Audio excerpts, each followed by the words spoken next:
jàngat bi si mbirum ndogal bi CEDEAO jël ci dossier Lat Diop bi la mais laata loolu dafa am beneen mbir tamit boo xamee ni dafa xew mu aajo mbirum Amadou Sall doomu président Macky Sall jamono ji yoon convoqué ko fii ci Sénégal waaye ñëwul wuy si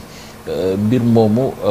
naka la ñu ko mën a régler est-ce que Sénégal su ko bëggee déglu am na ay pexe yoo xam ni mën na ko teg ngir déglu ko. ci liñ koy toppee.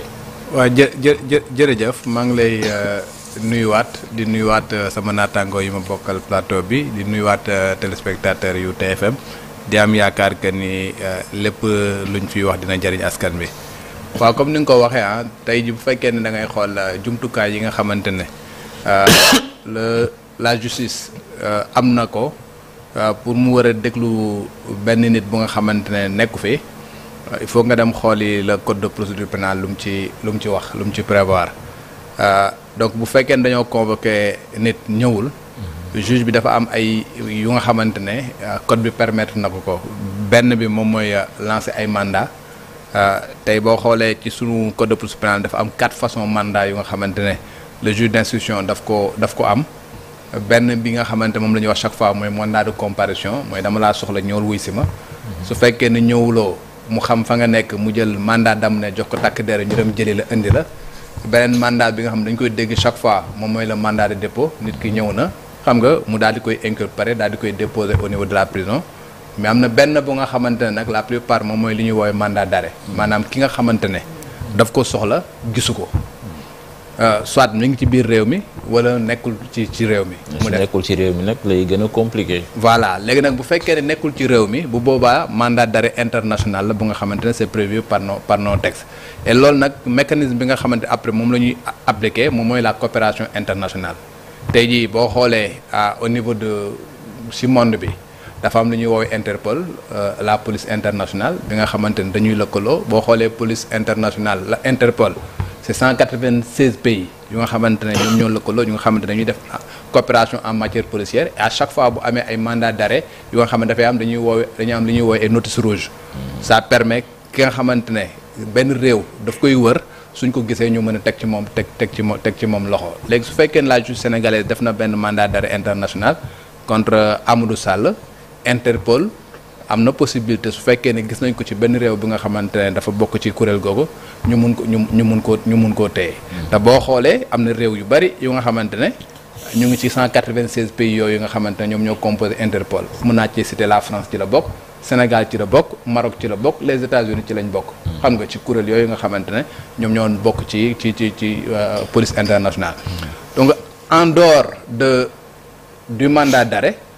am na yenn yu nga xamante ñu ngi koy tuddee la commission rogatoire mooy juge bi man maay demander benn juge bi nga xamante ne mi ngi ci beneen réew bu nga xam ne am nañ coopération pour que mu déglul ma ki nga xamante ne dama ko soxla te nekku fi boo xoolee dans l'affaire IAF c'est exactement ce qui a été activé. Voilà le juge français avait envoyé benn commission rogatoire au juge sénégalais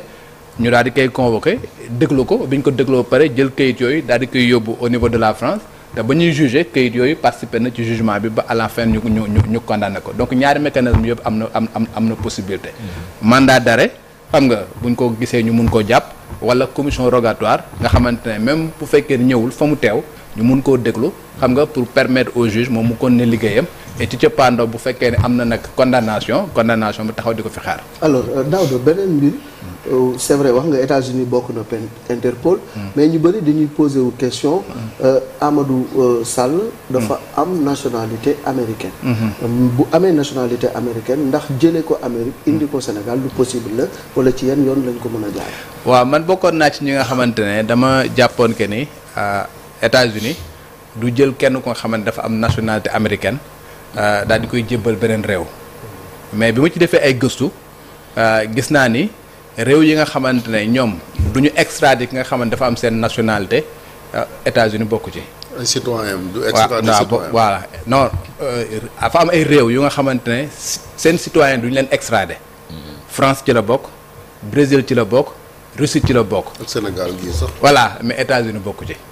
États-Unis am na possibilité. ku nga xamante ne c'est un américain mu def ñaawteef bu nga xamante ne da nga ko def ci beneen réew moom coopération bu nga xamante dafa am réew moomu xam nga ak réew ba nga xamante moom moo koy laaj wala nga def lenn lu nga xamante ne les traités internationaux yu nga xamante ne États-Unis da koo signé nga def ñaawteef ñu jël la daal lay jébbal am na sax benn cas bu nga xam ne amoon na en 2019 bu nga xamante ne un citoyen américain bu nga xamante dafa defoon benn ay meurtre yu nga xamante daf ko defoon Biélorussie États-Unis daf koo jël daal di koy jébbal foofu pour que ñu mën ko juger donc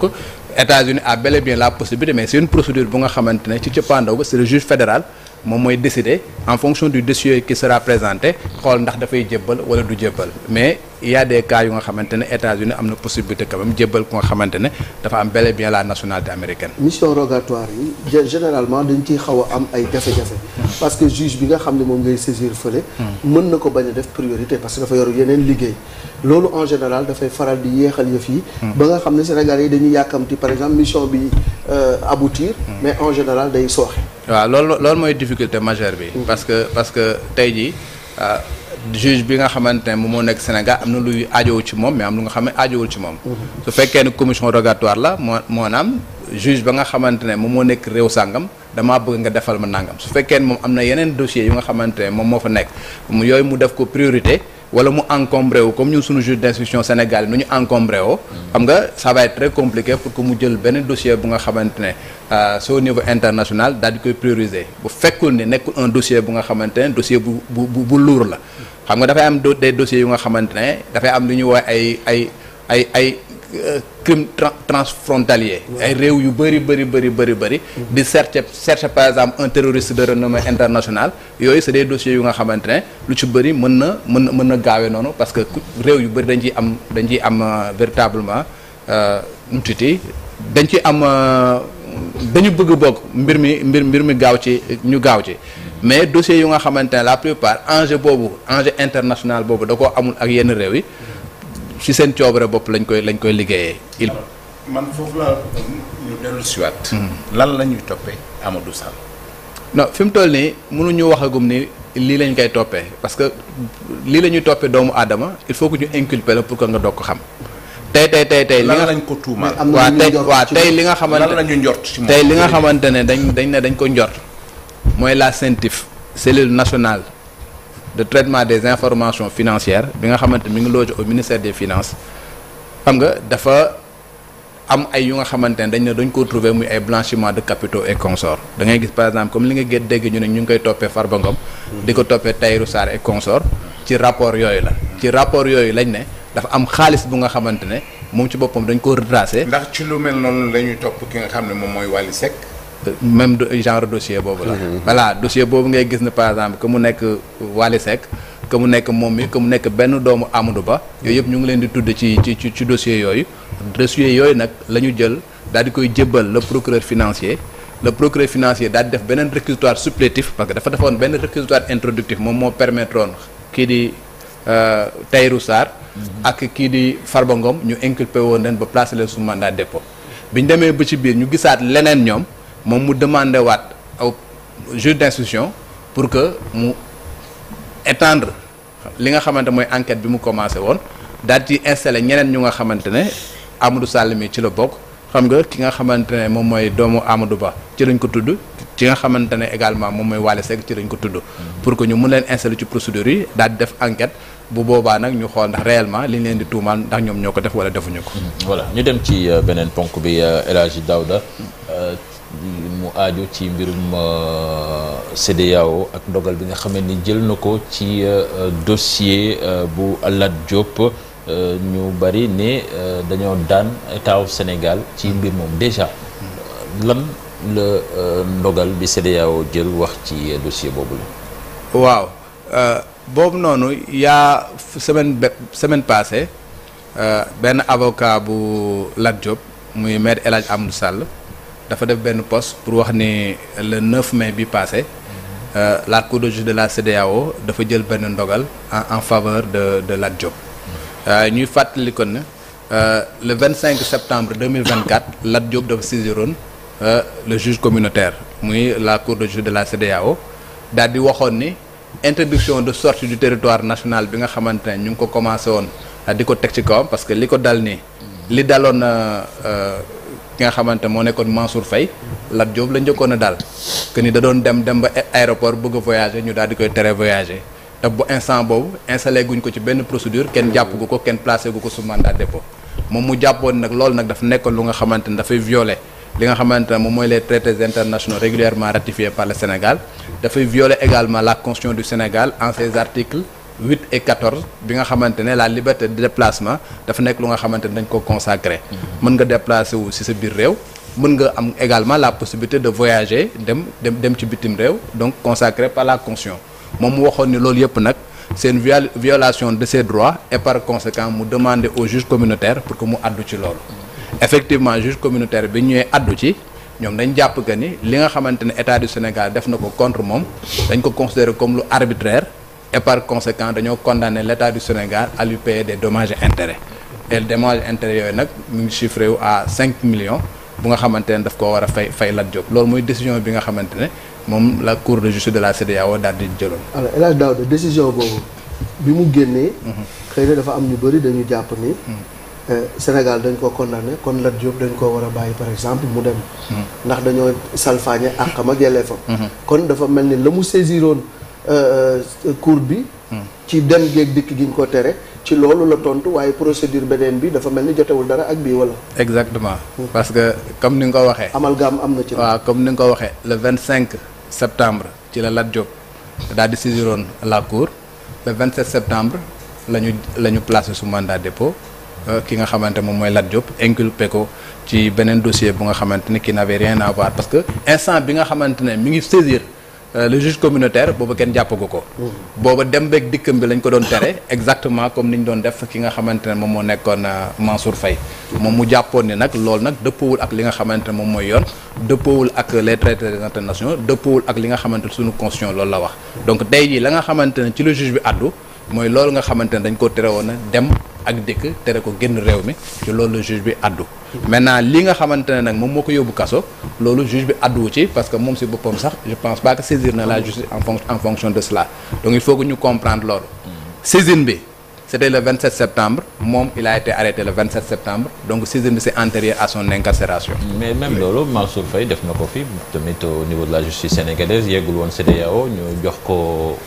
waaw boobu moom référé liberté la defoon moom demul woon fii la ñëwoon au niveau du juge de la cour suprême et la cour suprême si décision am dane woon la nga xamante ne def nañ ko dëppul ak yoon soit ñu notifier ko lan moo tax dañ koy tere mu génn bitim réew wala ñu daal di koy tout simplement bàyyi ko mu daal di dem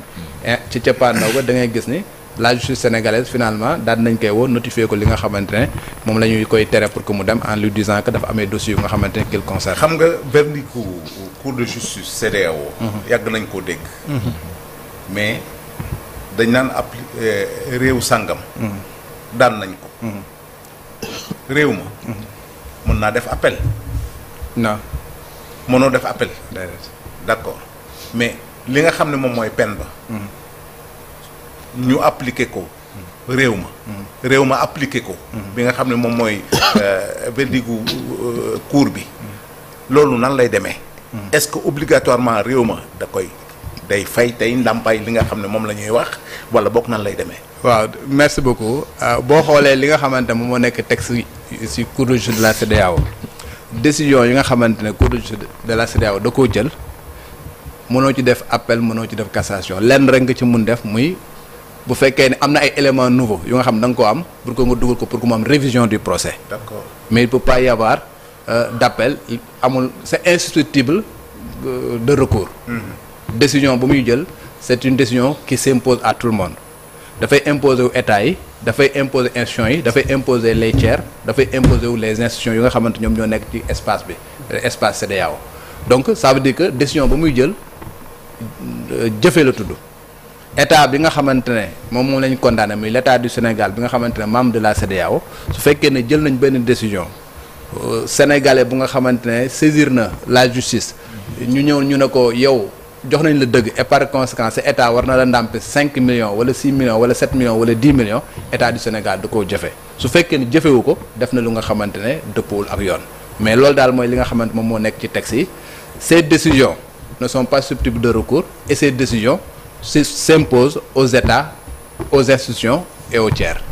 4 millions du dara ci état mais le fait que tey 5 millions. xaw ma 5 millions du dara ci état. mais le fait que rek cour de la CEDEAO désavoué